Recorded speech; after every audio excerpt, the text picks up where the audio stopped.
حضرت نوح علیہ السلام طوفان کے موقع پر جب کشتی میں سوار تھے تو وہاں ان کے سامنے اچانک شیطان آ گیا۔ حضرت نوح علیہ السلام نے فرمایا کہ بدبخت، تو یہاں پر بھی پہنچ گیا ہے، اب میں تمہیں نہیں چھوڑوں گا جب تک میں تیرا یہ راز معلوم نہیں کر لوں کہ تو لوگوں کو آخر گمراہ کیسے کرتا ہے اور کس وجہ سے کرتا ہے، کس راستے سے کرتا ہے، تب تک میں تمہیں نہیں چھوڑوں گا۔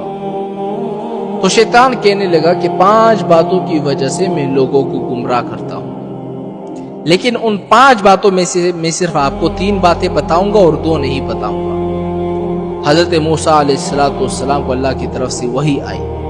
کیا وحی آئی؟ وحی یہ آئی کہ اس مردود سے کہو کہ ہمیں 3 کی ضرورت نہیں ہے، ہمیں وہی 2 باتیں بتا دو جس کی وجہ سے تو لوگوں کو گمراہ کرتا ہے۔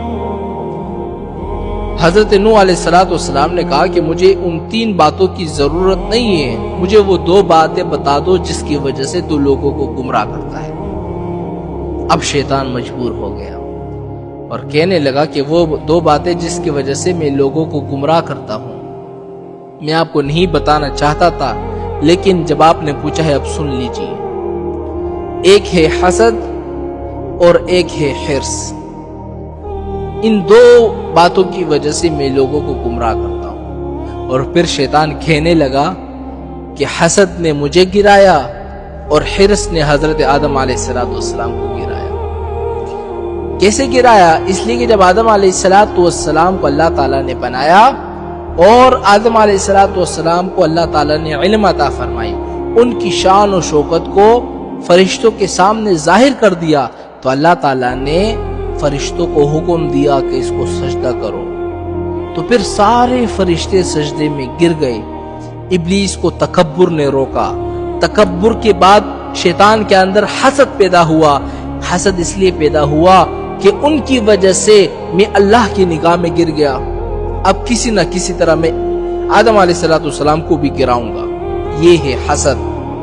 جب کسی کے پاس کوئی مال آپ دیکھو نا، جب کسی کے پاس حسن جمال دیکھو، جب کسی کے پاس عطا و نوال دیکھو، جب کسی کے اندر بڑائی دیکھو، جب کسی کے اندر علم دیکھو، جب کسی کے اندر مال اور دولت کی فراوانی دیکھو، جب کسی کے دل کے اندر یہ خواہش پیدا ہو جائے نا کہ ساری کی ساری چیزیں اس سے چھن جائے، چاہے مجھے ملے یا نہ ملے، اس کے پاس بھی نہ رہے، یہ ہے حسد۔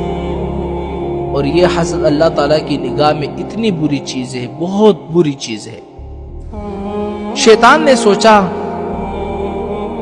کہ اللہ نے ان کو اتنا اونچا بنا دیا ہے کہ سارے فرشتے ان کو سجدہ کر رہے ہیں، اللہ تعالیٰ نے مجھے گرا دیا سب کی نظروں میں، تو میں آدم علیہ السلام کو بھی گراؤں گا۔ اس کے بعد شیطان جو ہے حسد میں مبتلا ہو گیا اور اس فکر میں لگ گیا کہ میں آدم علیہ السلام کو ذلیل کروں گا۔ یہ ہے حسد جس کی وجہ سے شیطان گمراہ ہو گیا۔ اور آدم علیہ السلام کو اللہ تعالیٰ نے جس درخت سے منع کیا تھا نا کہ اس درخت سے آپ نے نہیں چکنا، تو آدم علیہ السلام نے جا کر اسی سے کھایا تھا۔ اور کیوں کھایا تھا؟ اس لیے کہ شیطان نے قسم کھا کر اس سے کہا تھا کہ میں اللہ کی قسم دیتا ہوں کہ اس درخت سے کھاؤ، بہت بڑا فائدہ ہوگا تمہیں، اور وہ فائدہ یہ ہے کہ تم کبھی بھی نہیں مرو گے، ہمیشہ زندہ رہو گے۔ تو انہوں نے کہا بہت اچھی بات ہے۔ آدم علیہ السلام نے وہ کھا لیے۔ تو آدم علیہ السلام نے حرص میں آ کر وہ کھا لیے۔ اس لیے شیطان نے کہا نا کہ حسد نے مجھے مارا اور حرص نے حضرت آدم علیہ السلام کو گرایا۔